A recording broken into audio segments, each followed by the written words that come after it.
Well, hello, dear listeners, and hello, dear viewers. Welcome to another episode of the Global Advocate Career Podcast. Today, I have the pleasure of interviewing not one, not two, but three fantastic guests. And today's topic is the real estate of the market now and looking ahead in 2021. Everyone's talking about real estate, so I've got three pros to discuss their opinions and give you some suggestions on what you may want to consider if you're selling or buying. Let's go ahead and introduce them. These are three colleagues of mine. We are also members of the BNI chapter 32, right, Joey? Yes. All right, let's first start with Joey Antar, who is a loan officer at Citizens Bank. Welcome, Joey. Thank you. Thank you for having me. Oh, it's such a pleasure. It's such a pleasure. Heather Cooper, real estate broker extraordinaire with Compass. Heather, welcome. Thank you so much, Michelle. Great to see everyone. Yeah, it's great to see you too. And last but not least, oh my gosh, we have Larry Chaifeitz of Chaifeitz and Chaifeitz, and he is a real estate and trust and estate lawyer. Larry, thanks for joining us. And thanks for having me, and welcome everybody. And looking forward to this podcast. Yeah, this is going to be very interesting because we're going to keep it real. There's a lot of stuff happening out there, and I want you guys to set the record straight. First and foremost, excuse me. Let's talk about 2000. It's been a crazy 2020. It's been a crazy year. We've had, let me see here, a global pandemic, a major election, civil unrest. I mean, I can go on, but from a real estate perspective, what's happened? What has your evaluation been of the real estate market in your areas in 2020? I'll start with you, Larry. Well, I think it in the beginning when COVID took effect, I think people were very worried about how that was going to affect the market because markets react when they're unsure about how things are going to progress. And a lot of people in the real estate industry were very, very concerned because we really don't have any experience on this event occurring. But now I think as things have kind of somewhat settled down, I think the market has adjusted and people are pretty much are moving along as they were pre-COVID. Market conditions have obviously changed and supply and demand have changed, but people are progressing now because I think they've become much more understanding of what the pandemic means to them and how it has transformed the marketplace. So there are people that are selling because of the pandemic, but there are also many buyers who are coming into the marketplace because the marketplace is somewhat illiquid in some instances, which is causing people to come in because prices have adjusted accordingly. And for buyers, that has become a good thing. Okay. So let's go to Heather. Heather's at the front line, right? Because you're the real estate broker. What are your thoughts, Heather? I think that when everything happened in March, I think people didn't know what to do. They didn't know whether um you know should they take advantage of the market. And basically we had 3 months of where we couldn't show properties, so everything was either we were showing virtually, and then once we were able to show in June, Mm-hmm. the market really heated up, and there's a lot of opportunities out there for buyers, and basically a lot of sellers.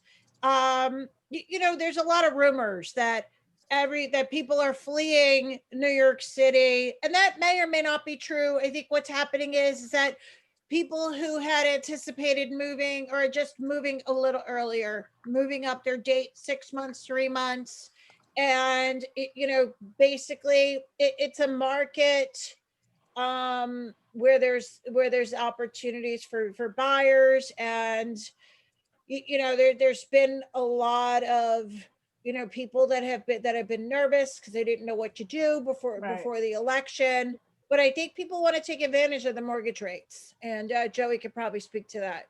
That's right. Going A lot. straight into Joey. Let's talk about the mortgage rates. Joey, you have over 12 years of experience. You know what you're talking about. Share a little bit of your insight on what happened this year.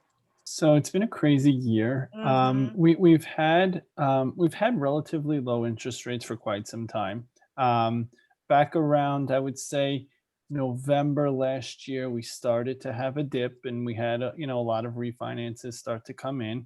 But for much of my career, my business has been purchase market, right, helping buyers finance properties that they're going to be moving into. So what happened in early March or mid March was we saw a lot of uncertainty, a lot of unknown.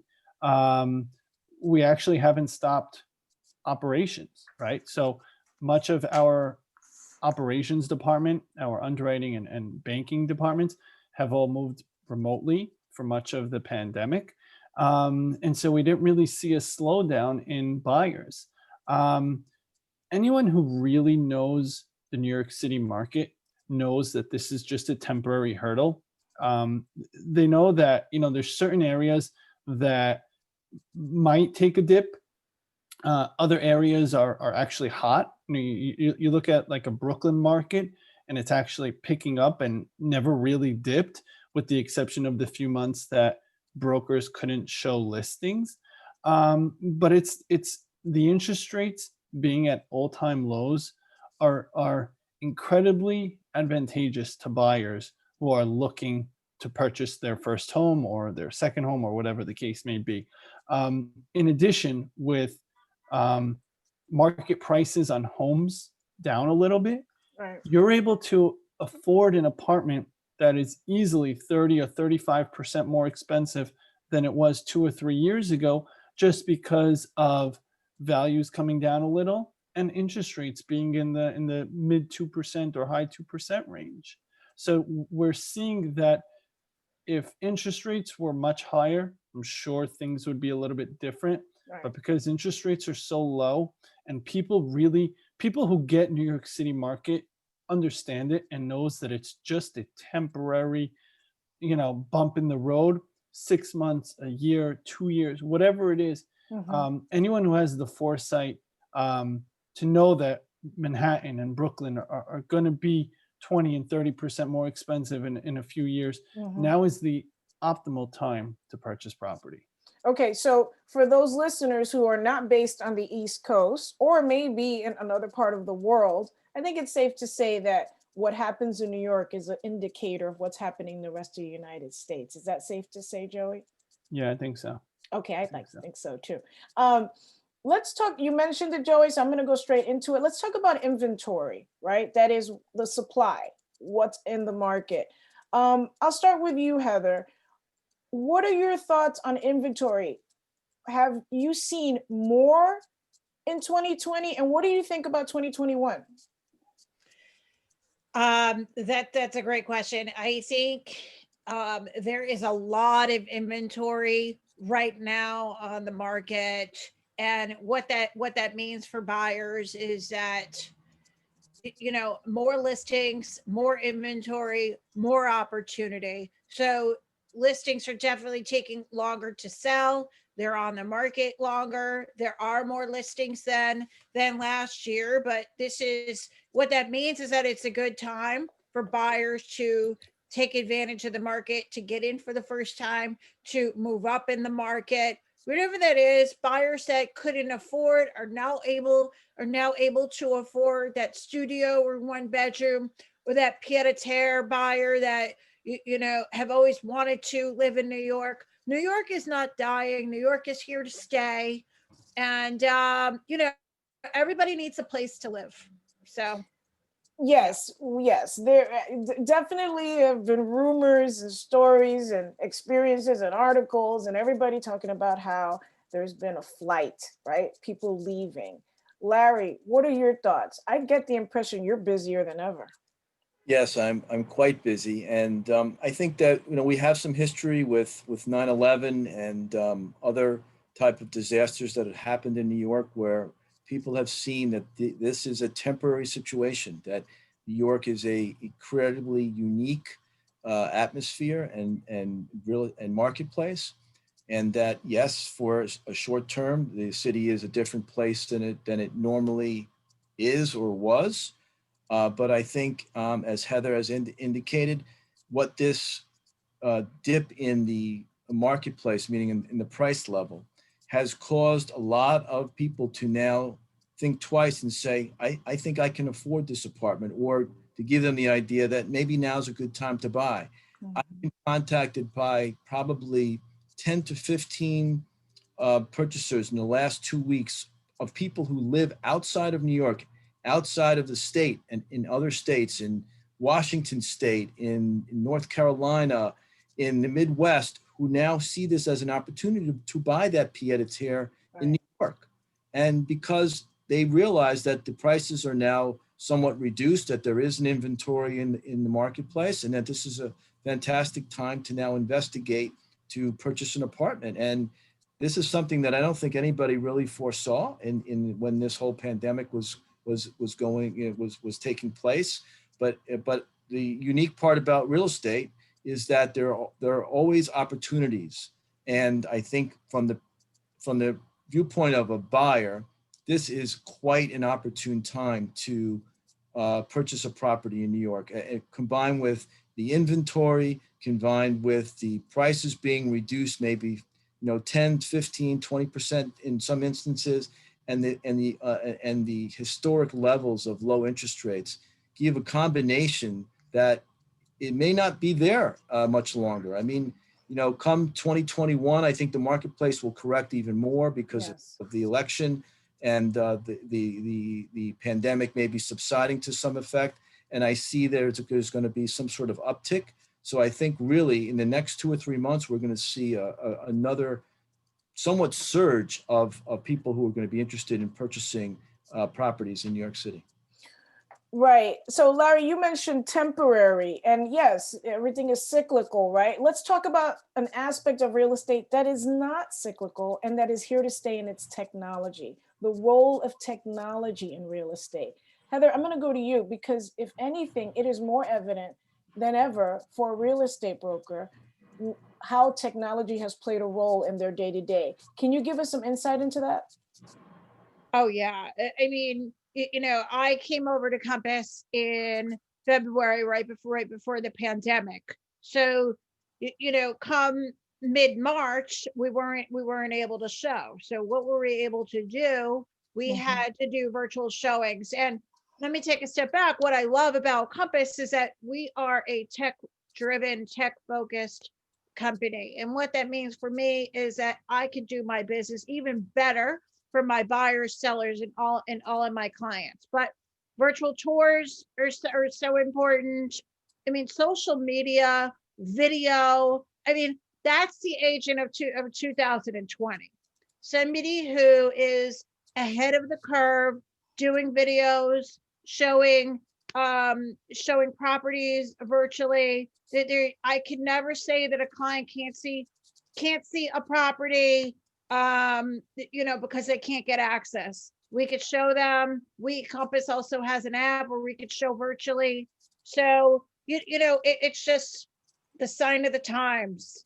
And every agent has to be on Instagram, Facebook, and just marketing properties different and being able to, be in front of the technological curve. Right. So understandable. However, nothing quite compares to being able to see a property in person, right? That water bug in the corner there that was photoshopped out, or that crack up there with the blood dripping. Okay, that's an exaggeration. But, those little things really make a difference in where their property is sold. How do you handle that, Heather? I mean, you really, when you're prepping a property for selling, you really have to think about it from a buyer perspective. So what does that mean? We could do renovations. We could also, Compass also offers Compass Concierge, where we front the money for some sellers who may not have the financial wherewithal to have that money up front. So basically, you know, just, you know, just being a lot more advanced. Right, right. And I mean, I think the concierge service is an example of you being the eyes and ears for the client, right? So that's something to consider when you're looking to get a broker, dear viewers and dear listeners, someone who's going to be your eyes and ears and think, you know, anticipate what you are looking for. Let's go back to technology. Joey, how has technology changed, if at all, for you in 2020, and where do you see it happening in 2021?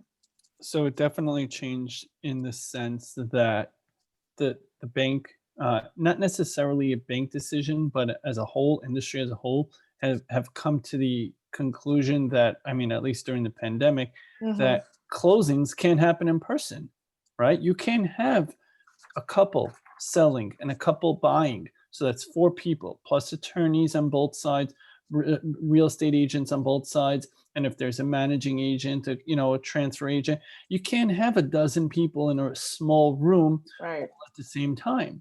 So right. what happened in, I think it must have been end of March, early April, was Zoom closings and doing virtual closings. And it's something that has, with the exception of power of attorney, has never been done before, because there has always had to been someone in the room checking documents, signing documents. And what we saw for much of April, May, and June, and Larry could, continue on, is everyone was doing virtual closings. So if you were required to have, if you as a lender were required to have in-person closings and you didn't move with the technology and go to Zoom and let your attorneys, close transactions over Zoom, you were like 10 steps behind everybody else. And there's, in addition to that, a lot of banks have certain disclosures that have to be signed, wet signed with a pen. Right. Some disclosures are government forms. So those have to be signed with a pen. So we would overnight those. It's like 2 disclosures, overnight those forms and have them send them back to us. But most of our disclosures are all e-signed, can all be done electronic, can all be done without a printer. And if you are not able to offer that to your clients, again, you're behind your competition. So technology has not really changed so much, but those are 2 instances that are drastic, that if you are not ahead of the curve and advancing with technology, you're putting your clients in a disadvantage. Okay, so noted. Larry, you've been in this business for 30 years plus. How has it been for you in adjusting to this e-signing Zoom closing world now? How's it been for you? It's been very unusual because, as I keep on explaining to clients, pre-COVID days, we all got into a conference room, and as Joey has indicated, there, would be 10, maybe 10 people in the conference room between the real estate brokers, the bank attorney, the attorneys for the buyer, the seller, and then all the parties, and then sometimes a loan officer. So we'd all be in a room. We'd spend an hour or 2 in a room signing documents, transferring things back and forth. And by the end of that closing, everyone would get up and leave, and the sellers would have sold the property to the buyers, and we would have a closing, a traditional closing. Now, because of the pandemic, people were forced to rethink how this whole process would occur. Right. It took some time. It took a lot of time for all the parties, because one of the unusual aspects of real estate is there are a lot of different parties that play roles in a real estate transaction. Time for all the parties to catch up as to how they would handle these things. But now people have come to terms with these type of, as we were indicated, virtual or remote closings.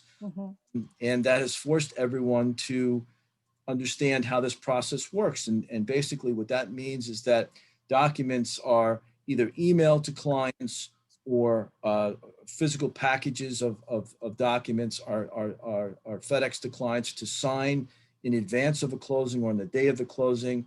And if documents have to be acknowledged by somebody, there is a precedent now to allow for that to be done over Zoom, watching somebody sign the physical document, having it recorded. That's officially now authorized by New York State. Right. So technology from that standpoint has absolutely moved this process forward and allowed people to not physically attend closings and have documents signed in advance or at a closing. And it has given people the leeway to not have to be at a physical closing, and people are now more understanding of that, and people are taking the proper precautions to make sure that this is all functioning in a proper, safe way.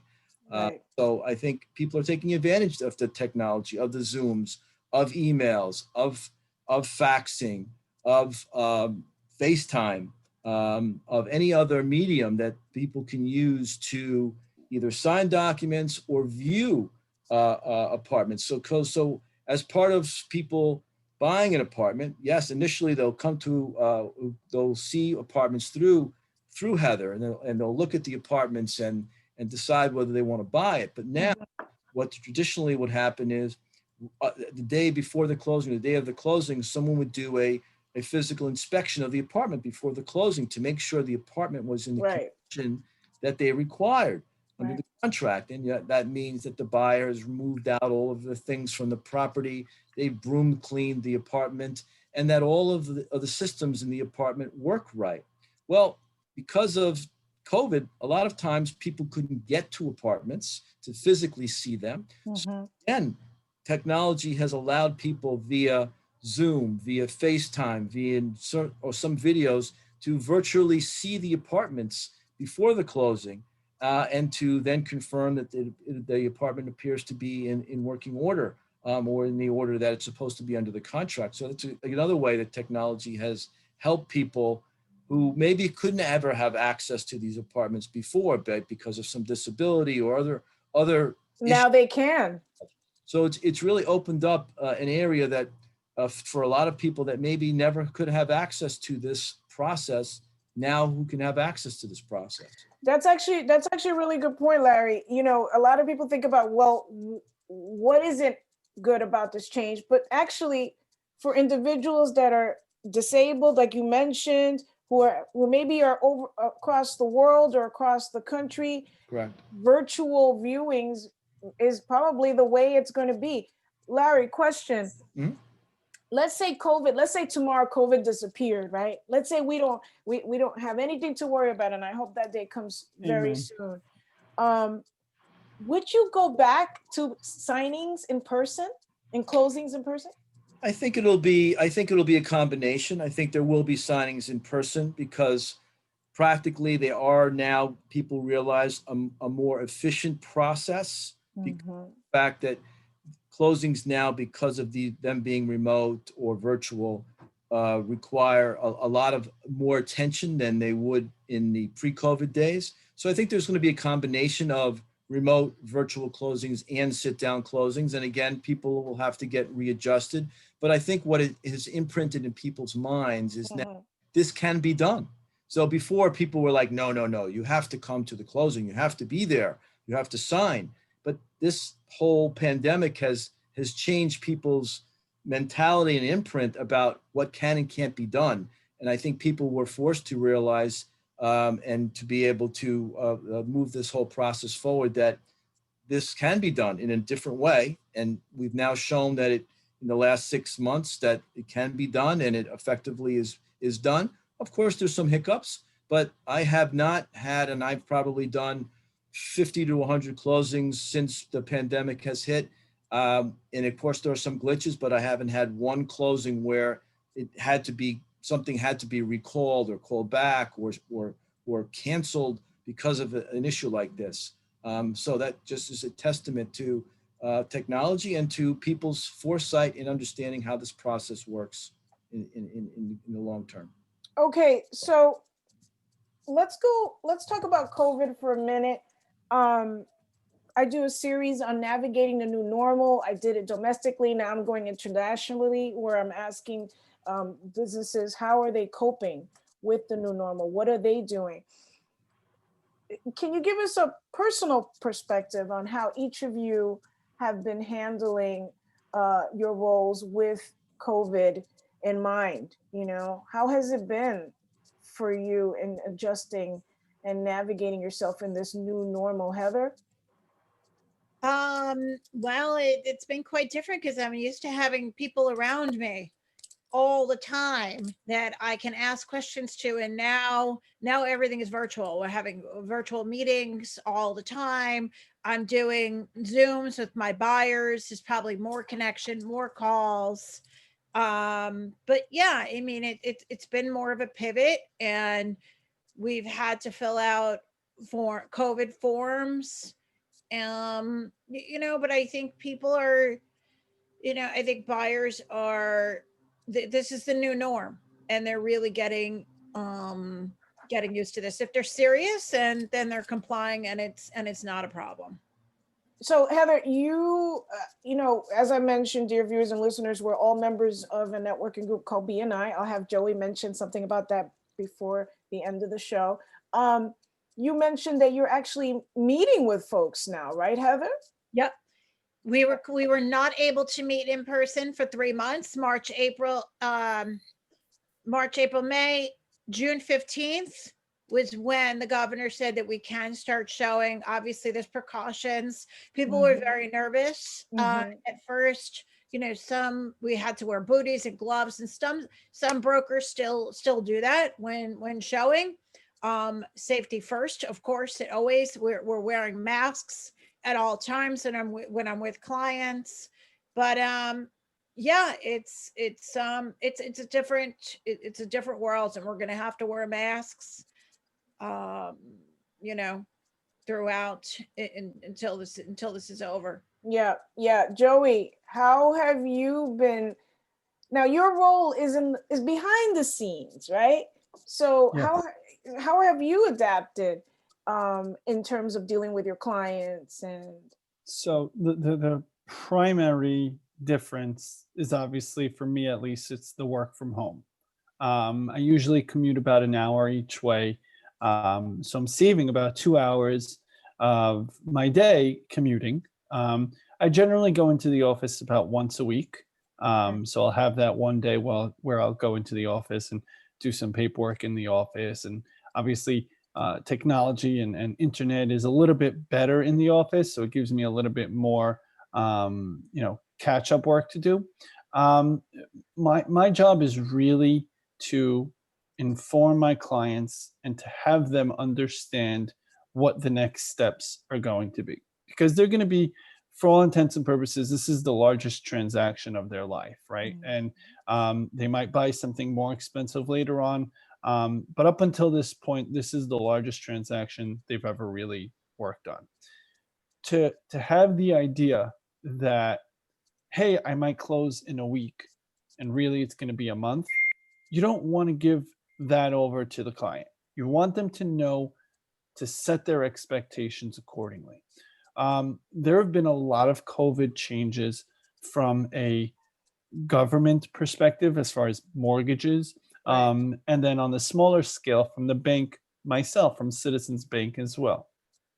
To be cognizant of these changes and to inform the clients of these changes is the utmost important thing to do, because someone having the wrong understanding or not knowing what is going to happen, or specifically speaking, if a down payment requirement has changed or a credit requirement has changed. One thing that has changed was expiration date on the documents that borrowers provide went from being valid for 120 days to 60 days. really? So we had to reach out to clients on a monthly basis and say, hey, we need the updated bank statement. I need your updated pay stub on a monthly basis. On a transaction that's going on for 3 or 4 months, that's once a month sending 4 to 10 different bank statements or documents to get updated. So at the forefront of everything is telling them what is going to be happening over the next few weeks and over the next few months. So COVID has definitely changed my day-to-day operations, but the most important thing is transparency. And as long as that stays in the focal point in the initial conversation, the borrowers have to do more on their files, but at least they know what they're getting into, and at least they know what is going to be asked of them over the duration of the mortgage. Joey, quick question. Do you feel that for the most part, your clients understand this new normal and are adjusting to it well? It's very hard to answer that, you know, with 100% clarity. You have the clients who understand everything you tell them, and you have the clients who don't understand anything you tell them, pre-COVID or post-COVID. For the most part, they get it. They understand that this is a unique time. Banks make changes to guidelines, and things do come up. So I'll answer that, Michelle, with probably yes. Most of my clients do have a good understanding. A lot of it is how my team and I articulate the information to the clients. Right. I think that is super important. So for the most part, yes, they do. But every so often you get the client who says, but you didn't tell me this, but we did.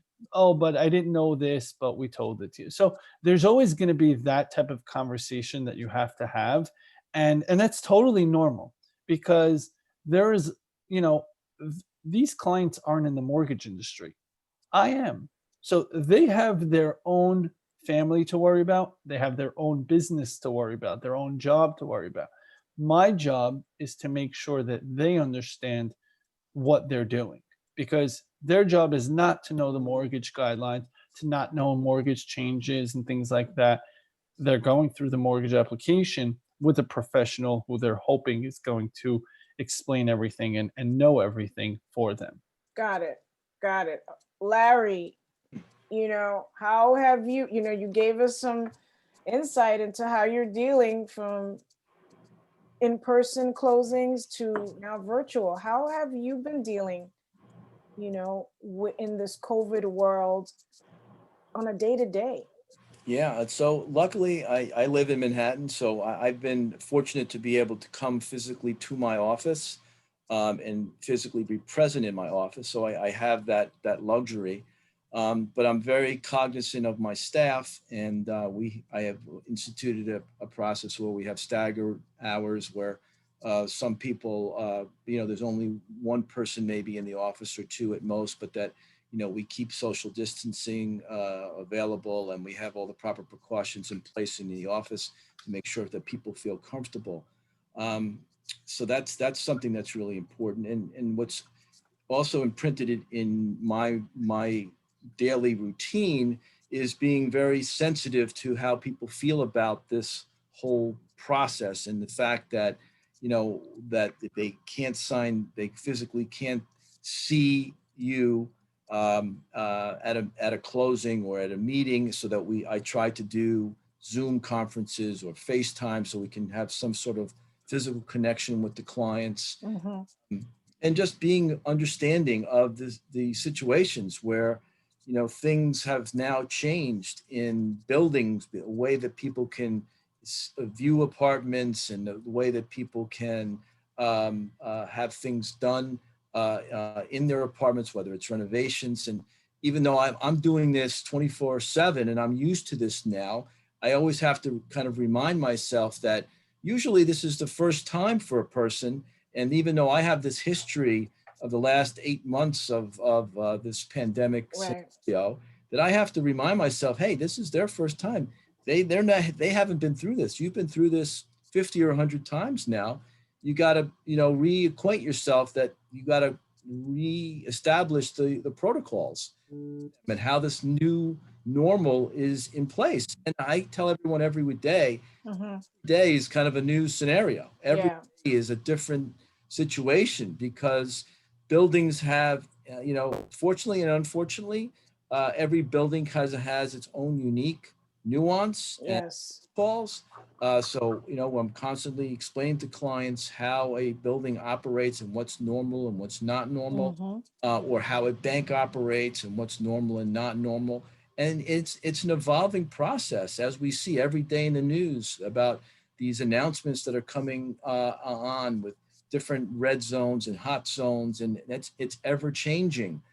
And the buildings are doing different things at different times, and everyone has to, reacclimate themselves to how this works. I mean, you have situations in buildings where now people buy an apartment, but there's a limitation of the amount of renovations that can be done in a building. So now a person spends $500,000 or $1 million, or whatever the number is. And as Joey had said, usually this is their biggest transaction at whatever level it's at. And now they have to consider the rules of the building. And this building may say, well, we're only allowing 2 renovations at a time because we don't want that many people in the building at one time. So now someone's carrying an apartment, paying the expenses, and not being able to renovate for maybe months at a time. And these are things that you have to acquaint people with, and to advise them that this could change, it could get worse, it could get better, and that now certain amenities aren't available, right? So in a lot of buildings, the gyms are closed, the roof decks are closed, the community rooms are closed. And that's a really big issue for a lot of people now that are home. Remember, before, when they weren't home, it wasn't as much of an issue, but now before they had the luxury of maybe going to their gym, going to their community room, going to their roof deck, but now they can't even do that. And now they're also being able to have to be in their apartments. And that's a whole nother acclimation process that people have to get used to, and that buildings have to, try to understand how that works. Right. Now, I mean, we can go into this for another good amount of time, but you brought up a very good point, Larry. When it comes to purchasing a property, right, what was normal is pretty much out the window, and we have to anticipate these new elements. I like what you said about renovations, because Heather talked about the fact of doing, you may want to have to do a renovation here and there before putting it on the market. And you're saying, keep in mind that when you do a renovation, they're going to now have to think about the rules of the building. Whereas before that was the case, now even more so. How much more time does that put into actually selling the property? Does it elongate it, or does it not matter? But it's something to talk about. Heather? I mean, well, you really have to, like you just said, we really have to adhere to the co-op board rules. And basically, you have to make sure that you have a licensed and insured contractor. And like Larry said, there can't be too many people working in the building at once. And you constantly have to liaise with the managing agent, with your super, ask them about the rules, fill out what's called an alteration agreement. And, just make sure that there's no problem starting when you wanted to, and just make sure that if your deadline is a hard stop, for example, like a month from now, are you going to be on the same page as, the managing agent, your contractor, and everyone else, or is it going to be drawn out even longer? So it's just something to take into consideration, COVID and the rules. Something to thank you for bringing it up, Larry. Thank you for explaining that, Heather. Okay, let's talk about a few more things here in terms of social media. Social media has played an integral role in real estate, particularly for each one of you. How have each one of you embraced social media to push your brand? Joey? So I'm like the shy kind of person who doesn't necessarily like to be all over social media. I have a Facebook, I have an Instagram, I have a LinkedIn. LinkedIn, I think, is one of the most beneficial portals and tools to use for business day to day, in terms of what you do. People that are out there that are looking, that you can help, that can help you. I think LinkedIn is imperative. I think it's really, really important to have for any business, anyone, any sole proprietor, any entrepreneur definitely should have a LinkedIn profile. Facebook and Instagram, most of my contacts on those portals are actually business contacts. It started out for much of my I guess high school and college life and all of that as friends and Right.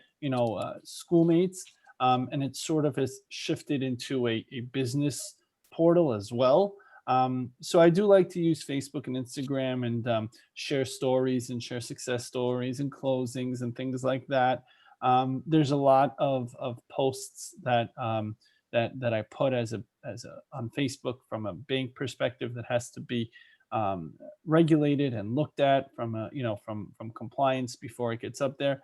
Yeah. So I tend to use those portals to show success stories, show closings, things like that, and have other business contacts comment and share as well. So that's Okay. how I primarily use it. Again, I'm a little shy on those portals, so I don't like to be too aggressive on them, but that's just my personality. Okay. Chaifeitz and Chaifeitz, how are you guys doing from a social media perspective? Yeah, so from we're kind of old school in the social media aspect. I mean, we use again LinkedIn, as Joey had said, as our kind of main focus, and we kind of go old school with the social media aspect and use our contacts of people in the industry, either real estate brokers, loan officers, other professionals, accountants, other lawyers, and that's kind of our way of showing our brand. And we used our real life experience of actually doing the project as credibility of our work. And so social media is just not a big presence in my industry. For me personally, I think my word of mouth referrals is the best way for me to have my credibility with my clients, and that has worked very well for me. And I think, again, because my time is so limited because of the frenetic pace that the real estate market has been in recently, that I think my focus is better served in actually networking with people individually in the field, as opposed to spending my time on social media. But I absolutely see that there's a lot of value in that, and that's something that I may pivot to in the future. But at the present time, because of the frenetic pace of the marketplace, I am really focusing more on LinkedIn and just actual testimonials of people that I work with as my social media per se. Yeah, I just want to say, Heather, I'll get to you in a second. What I want to say is that Larry points out something that's actually really important to mention here, that even with social media, there are entities that still like to network, just basically network, word of mouth, and that is very real. I fear that a lot of individuals rely so heavily on social media that they forget that aspect of networking. So thank you, Larry, for mentioning it, because it's tried and true and it works. That's what BNI does. That's how we all met. And thank you for mentioning it. Heather, how are you dealing from a social media perspective? I saw your page, so you seem like you're doing just fine. Thank you. Yeah, I'm really, since I've come to Compass, I'm really trying to rebrand myself, and especially when it comes to Instagram, really just learning about the tricks of the trade and really repositioning, branding myself, getting on video. I am trying to use it more. I can't say I use it like 100% in my business, but really trying to create more visibility and really trying to educate people. There's so much out there about real estate, and I really want to teach people what's the difference between a co-op, what's and a condo, and what do you have to do, when selling your apartment. So those platforms are really amazing to use. Yeah. And to get clients also, it's definitely helpful as well. It is helpful. It is helpful, Heather. You're absolutely right. And we talked a lot about how this is a buyer's market, but we didn't talk about the sellers. What are your thoughts about the sellers? What suggestions would you have for sellers for 2021, Joey? Buy something else. Okay, fair enough. I think sellers, in all honesty, have to have the right expectation of what they're going to get for their type of apartment. they ought to speak to a professional, a really good real estate agent, like Heather, obviously, will show sellers what their apartment is worth, not just tell them what their Mhm. apartment is worth. And I think that is really important so that sellers can have a good understanding. Because if a seller thinks their apartment is worth $1 million, um, but it's nowhere near 750,000, they really need to take a reality check and see where their specific market is. Um, it's important to get that understanding, because at least for New York City, the there's transactions. People are buying and people are selling. So if you have an apartment that is priced right, it will sell. So knowing what and how to price it is up to the professionals, and it's up to the real estate agents. And I do think that sellers having a clear understanding of that will ease their transaction and ease their their sale, I would say. Perfect. Perfect. Larry, what are your thoughts for sellers? Well, yeah, as Joey had said, I think that sellers just have to be realistic in what their expectations are, and a good real estate broker will be able to let them know what their apartment is worth based upon comparables. Yes, everyone has a different idea of the value of their apartment, but comparables are comparables, and they speak for themselves. And whether you agree with the comparables or not, that's what the marketplace has determined that apartment to be worth. Yes, everyone has some sort of unique aspect in their apartment, and maybe that has some additional value. But a good real estate broker will be realistic with that party to let them know what to expect. And I'm sure, as Heather can indicate, people that are unrealistic and maybe ask that brokers price their apartments at higher levels Mhm. or putting them out themselves at a disadvantage, because as Heather can attest, that if an apartment is on the market for an exorbitant amount of time, it gets stale, and then the value even drops more than it Yes. priced it at the right price at that time. And it also is a detraction for people if they feel the apartment is valued so high, people get put off by that. So it's a really sensitive thing, and there's a fine line, but a good real estate broker will be able to guide them properly as to what they think a fair market price is, and that may be very different than what you think the value of your apartment is. Secondly, I would just say from a buyer, Mhm. from a seller standpoint, is they kind of have to take some of the emotion out of it, because of obviously now that COVID's been in place for a while. I think some of the emotionality has now gone out of that aspect.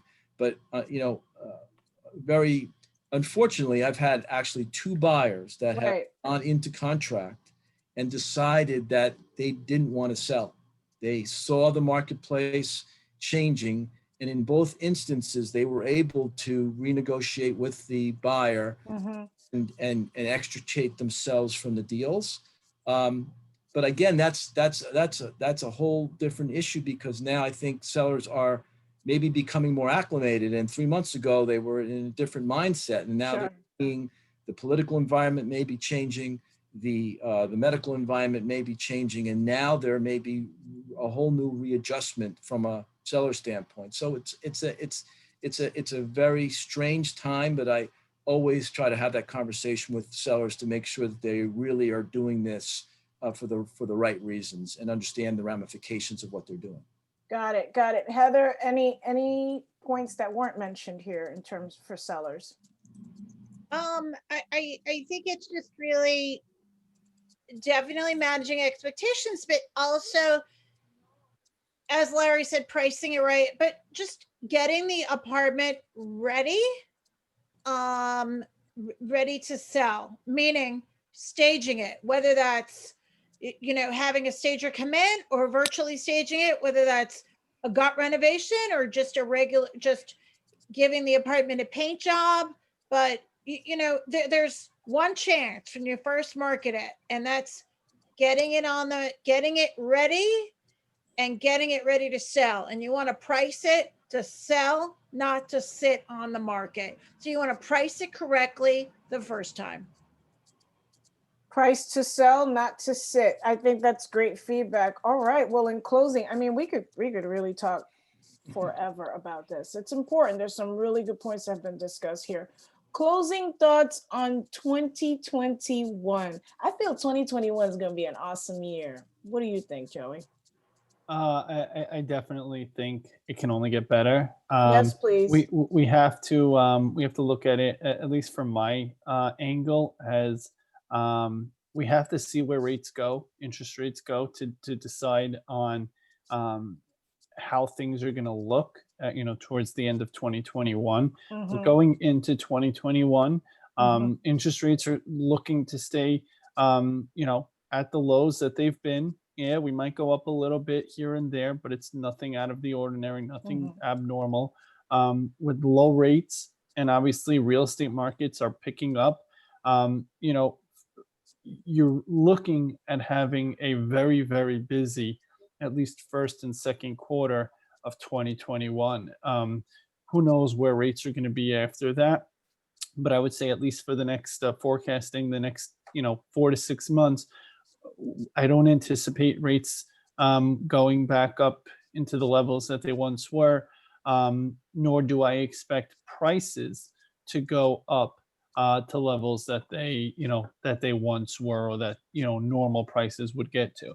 So I really do think that what we saw these last, I would say 3 to 4 months, is going to continue into the new year, with a lot of transactions and a lot of business. Okay, you guys are going to be busy. Larry. Yeah, so I'm very upbeat for 2021.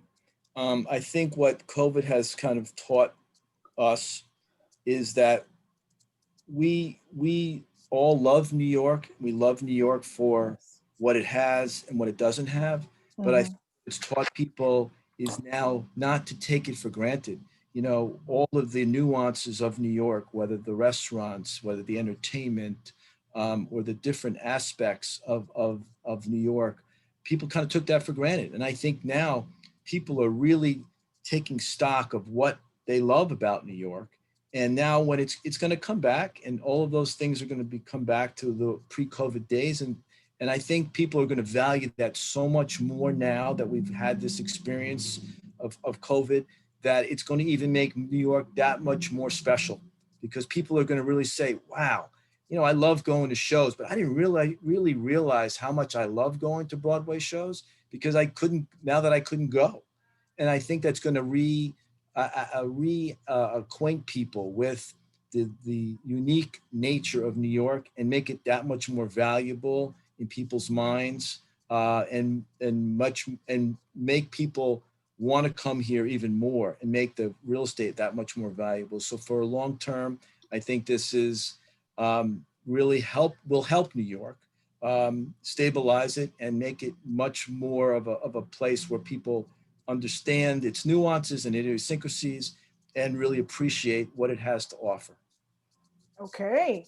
And Heather, I mean, obviously you're going to be very busy too, Heather. What are your parting thoughts? Very busy. I think that as people start coming back to New York, I think people are going to have to start coming back to the offices June approximately. I think people will start seeing that, hey, rates are still low, and that they do want to buy. Some people have been putting it off, and that they want to get into the market, and that there is certainty, because there has been obviously a lot of uncertainty this past couple of months.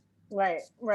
Well, thank you so much for taking the time out of your busy schedules to come on the Global Advocate Career Podcast, share your thoughts, your predictions. I feel like another episode's going to happen 6 months, just to kind of hear what you guys have thought, kind of put your predictions to the test, your observations. I feel like you're all right anyway. Thank you. Don't go yet. I'm going to stop recording, but Thank you, Heather. Thank you, Larry. Thank you, Joey, for taking the time out. I encourage the viewers and the listeners to reach out to each and every one of them. It'll be in the body of my social media. Tell them Michelle from the Global Advocate sent you. Thank you, dear listeners, and dear viewers. Till next time. Thank you so much. Thank you. Thank you. Thank you.